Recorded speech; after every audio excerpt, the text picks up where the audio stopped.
18 মাস পর এখন আমার যাওয়ার পালা। বিগত 18 মাস আমার উপর অর্পিত দায়িত্ব নিষ্ঠার সাথে পালন শেষে একটি নির্বাচিত সরকারের কাছে দায়িত্ব হস্তান্তরের প্রাক্কালে অন্তর্বর্তী সরকারের প্রধান উপদেষ্টা হিসেবে আজ আমি আপনাদের কাছ থেকে বিদায় নেবার জন্য উপস্থিত হয়েছি। আজ বিদায়ের দিনে 5ই আগস্টের কথা স্মরণ করে আপনাদের কিছু কথা বলবো। কি মহা মুক্তির দিন ছিল সেদিন, সে কি আনন্দের দিন। বাংলাদেশিরা দেশে বিদেশে যে যেখানে ছিল আনন্দের চোখের পানি ফেলেছিল।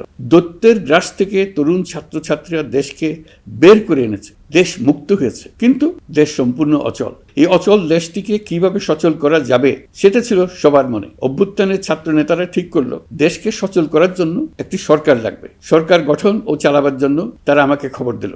আমি তখন বিদেশে, আমি দায়িত্ব নিতে রাজি না। তারা জাতির প্রতি কর্তব্য পালনের কথা বলে আমাকে রাজি করালো। 18 মাস পর এখন আমার যাওয়ার পালা। আমি আজ আমার কাজ হতে বিদায় নিতে আপনাদের সামনে এসেছি। আমাদের প্রথম কাজ ছিল দেশকে সচল করা। এটি ছিল সবচেয়ে কঠিন কাজ। যারা দেশকে লুটে পুটে খেত তারাই দেশের এই যন্ত্র চালাতো। তাদের একান্ত অনুগত লোকজন নিয়ে অভ্যুত্থানের সঙ্গে সঙ্গে সবাই পালিয়ে গেছে। বড় কর্তা পালিয়েছে, মাঝারি কর্তা পালিয়েছে, অন্যরা ভোল পাল্টিয়েছে অথবা আত্মগোপনে চলে গেছে। কেউ নানা জনের সুপারিশ নিয়ে আসছে, তারা অভ্যুত্থানের গোপন সৈনিক ইত্যাদি। সরকারের ভেতর যারা পালিয়ে যাননি তাদের মধ্যে কাকে বিশ্বাস করবেন, কাকে বিশ্বাস করবেন না, এটি মহাসংকট হয়ে দাঁড়ালো। যতই মৃতদেহের অঙ্গ প্রত্যঙ্গবিহীন দেহের সন্ধান আসছিল ততই তারা চিহ্নিত হচ্ছিল। সেই থেকে 18 মাস চলে গেছে। অবশেষে 12ই ফেব্রুয়ারি আসলো। 1.5 যুগ পরে দেশে একটি জাতীয় নির্বাচন এবং ব্যাপক সাংবিধানিক পরিবর্তনের জন্য সর্বসম্মত জুলাই সনদের উপর গণভোট অনুষ্ঠান হলো। এই নির্বাচনে উৎসবমুখর পরিবেশ, দেশের সর্বত্র একটা ঈদের পরিবেশ ছিল, যা আমাদের ইতিহাসে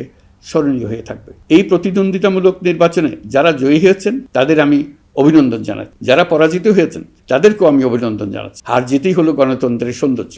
যারা জয়ী হয়েছেন তারা মোট ভোটের প্রায় অর্ধেক পেয়েছেন। যারা জয়ী হতে পারেননি তারাও মোট ভোটের অর্ধেক পেয়েছেন। যারা জয়ী হতে পারেননি তারা এই জেনে আশ্বস্ত হবেন যে প্রায় অর্ধেক ভোটার আপনাদের উপর আস্থা রেখেছে। আগামী দিন নতুন সরকার দায়িত্ব গ্রহণ করবে। এর মাধ্যমে আমাদের 18 মাসের দায়িত্বের সমাপ্তি হবে।